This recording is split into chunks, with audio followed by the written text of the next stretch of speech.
Stephen King once said, "If you don't have time to read, you don't have time or the tools to write." Simple as that.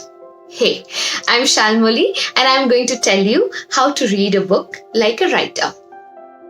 Number 1. Identify and synthesize the book's subject matter. Find out what the book is all about and the ideas explored. Number 2. Summarize the book in a clear and concise manner. The summary should present the events in proper sequence that they happened.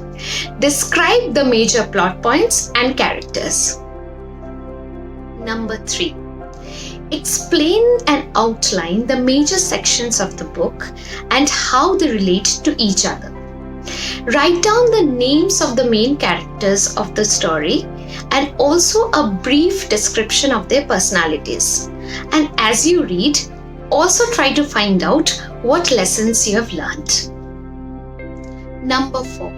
Describe the problem that the author is attempting to solve in the story. Notice the theme that is coming up again and again.